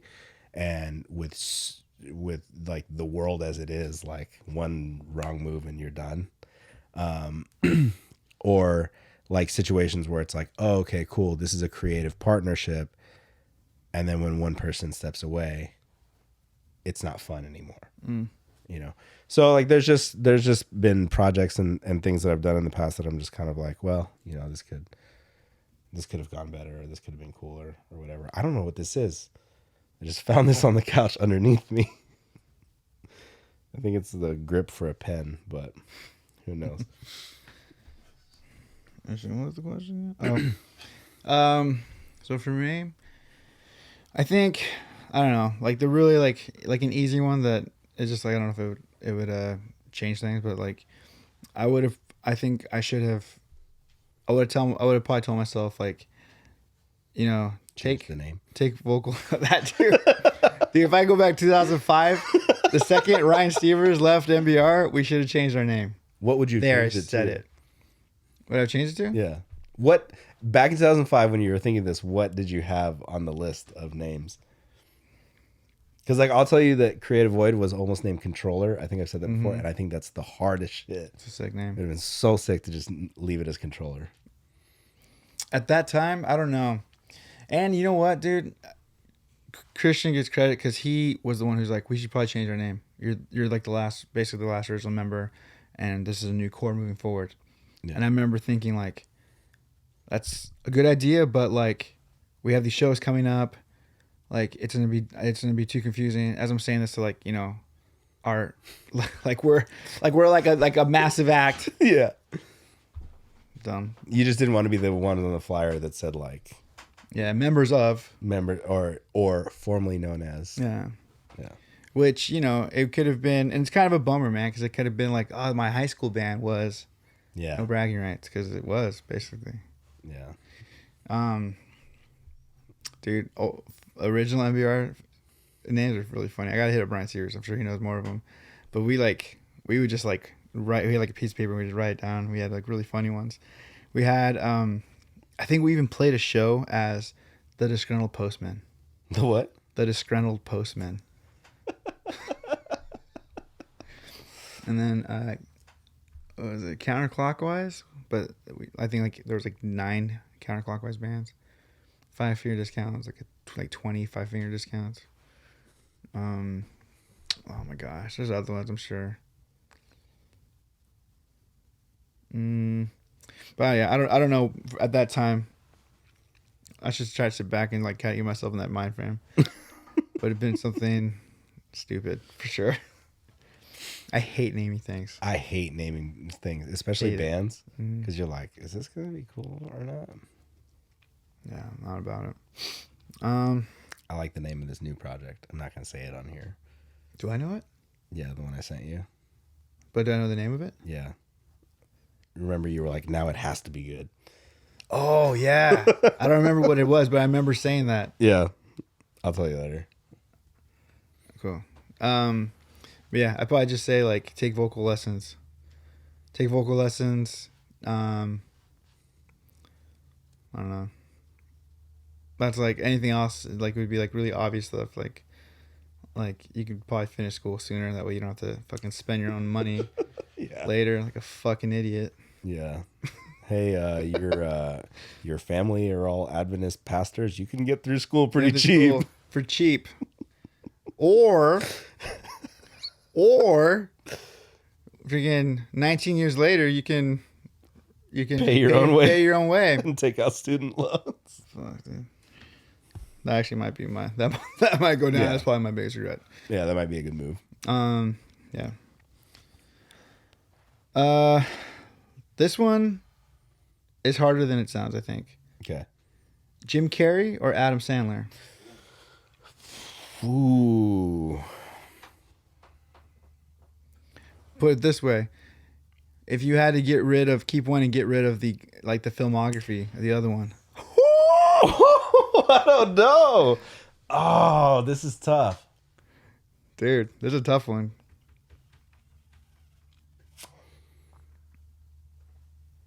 I'm gonna say this, but I'm gonna tell you why. Okay. It's on the basis of this dude basically built an empire with his homies. Oh dang, that's good. And that's Adam Sandler. Yeah.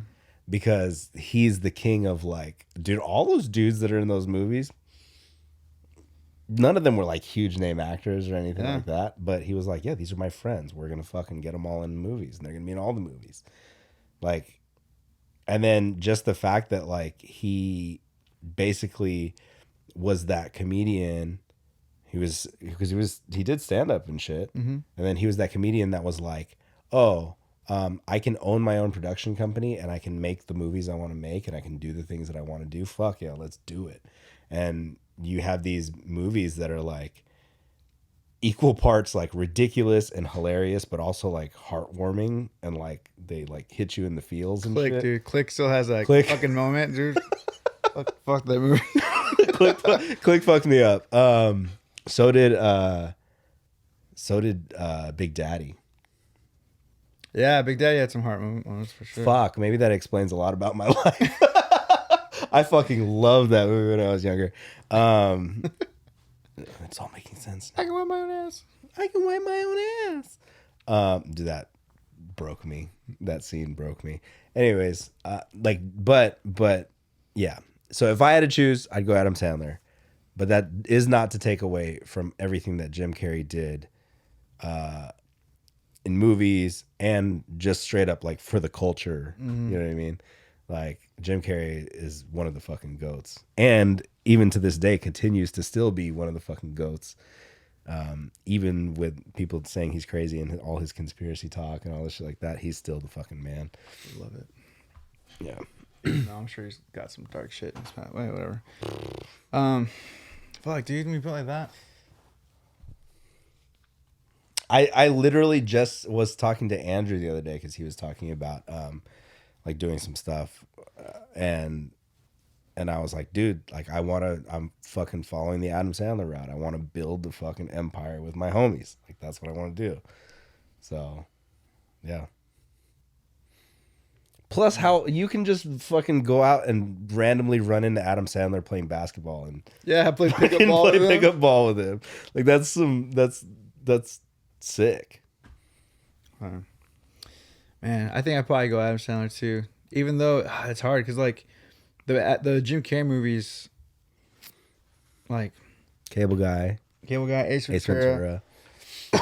Chicago. Dude, you know what's a freaking funny movie that I don't think gets enough love is Fun with Dick and Jane. Fun with Dick and Jane's awesome. Dude, I love that movie. It's awesome. So is was it Yes Man? Yeah. Yes Man's good. You've had Red Bull? You've had Red Bull? Zoe Deschanel's in it. Yeah. They're fucking jogging and taking pictures of shit while they're running. That scene is, sorry, I'm just reliving it in my head where like they're all just jogging casually and taking pictures. He's like,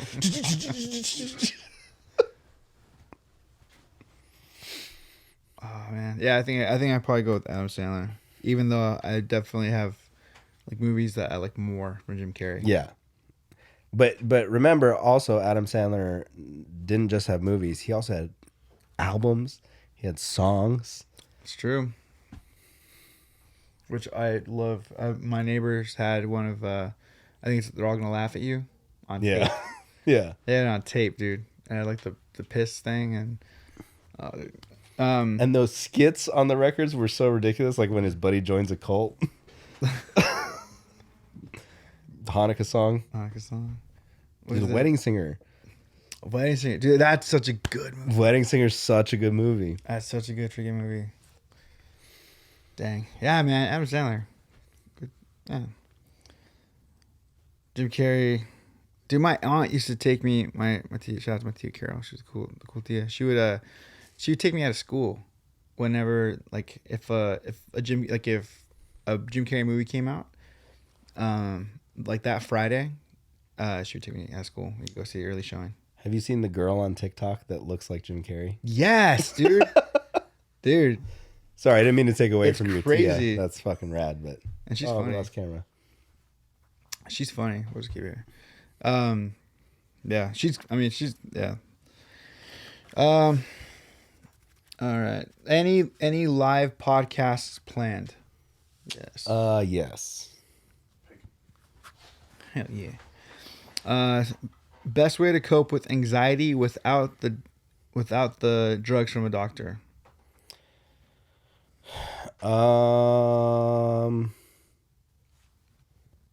Diet, exercise, doing activities that make you happy or relax you in a real way. Marijuana. Jesse got a big old smile. Jesse just gave a hell yeah. Jesse doesn't believe in the reefer. We had a question specifically for you from, and I had a story about this that I wanted to get into. Shit. But we're running out of time. So real quick, Jesse, we had a listener ask if you grew up Jehovah's Witness, because she grew up Jehovah's Witness. I get that a lot now. No. Wait, what? Finish. I want to finish your thought. Pentecostal. Okay. Pentecostal makes sense to me. That's still batshit crazy.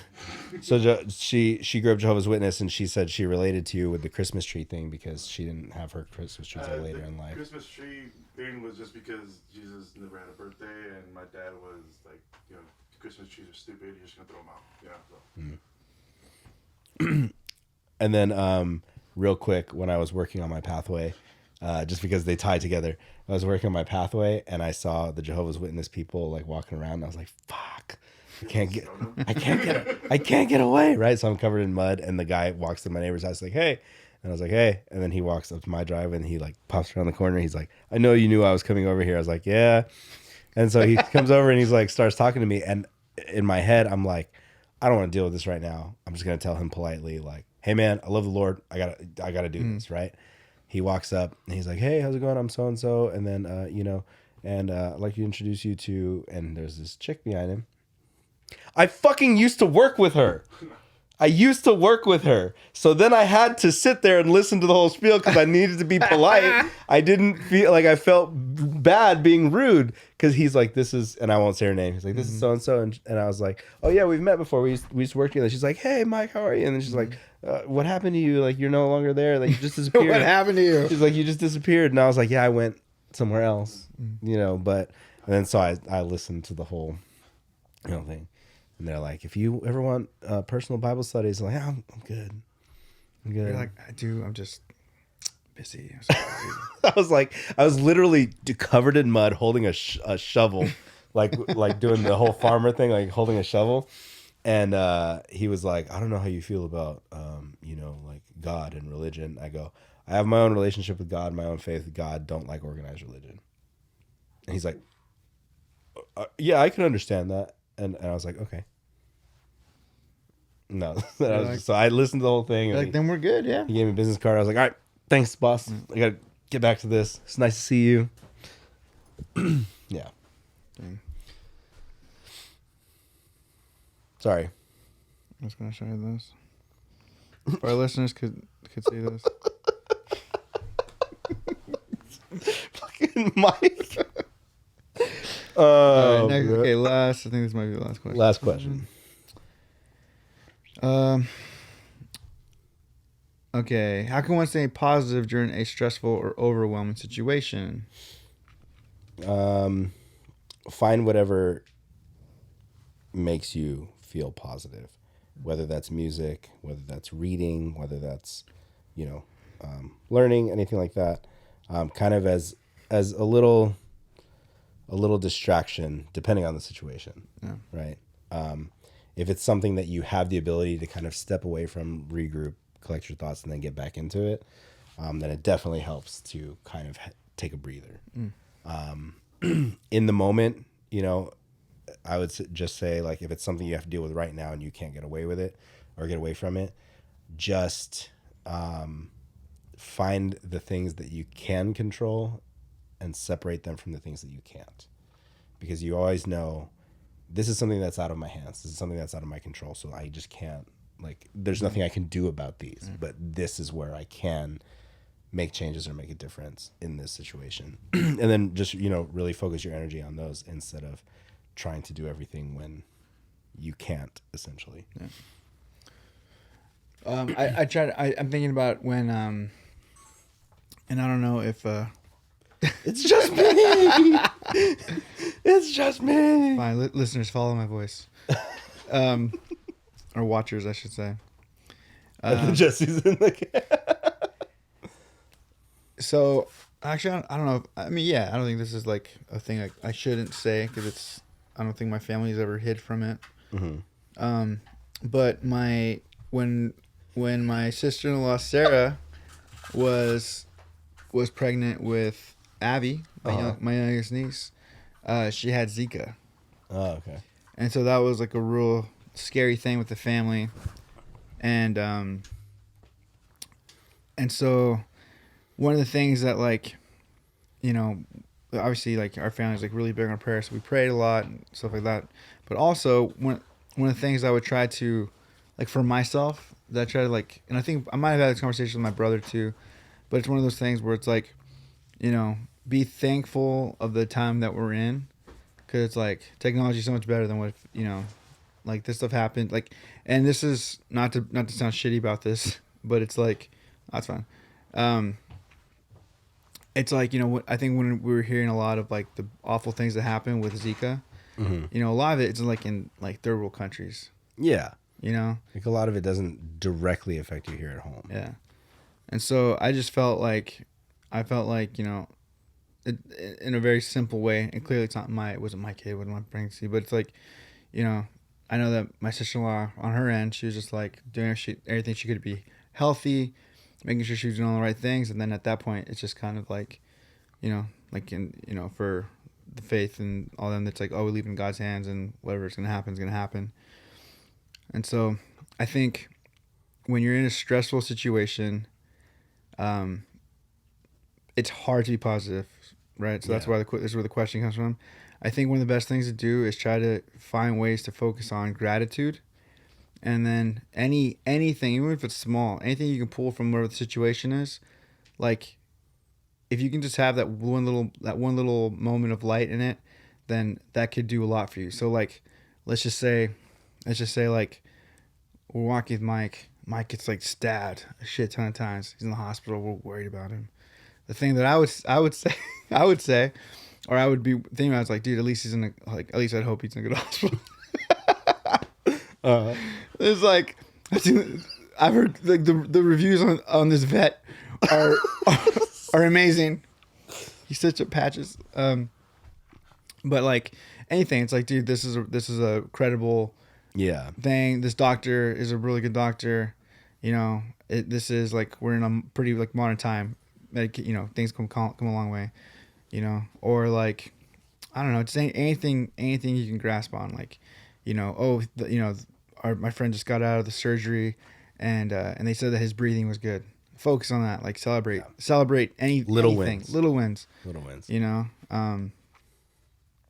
like, I don't know, it's hard. Like, that's why, you know, it's a great question, because in stressful times, it's hard to be positive anyway. But at the end of the day, also, you gotta just choose to, as much as you can, even if you feel like you're, like, lying to yourself, choose to see it, even if you have a hard time seeing it, or you can't see it. You know, try to, I don't know, focus on any of the good. It's so easy, and it's present to focus on, or to see the bad. You can almost feel the bad in certain things, like, it's in front of you. So, I don't know, I think as best as you can, choose to be positive, and if that fails, then try to find, you know, gratitude, or anything that you can just cling on to, and hopefully from that, more light can come out of that, and then, you know, hopefully get you to the next good milestone. Yeah, and sometimes, you know, like you said, it's little wins. Like, it's the little things that tend to help start that, like, positive movement, you know. And sometimes those little things could be as simple as finding a Taco Bell in your neighborhood.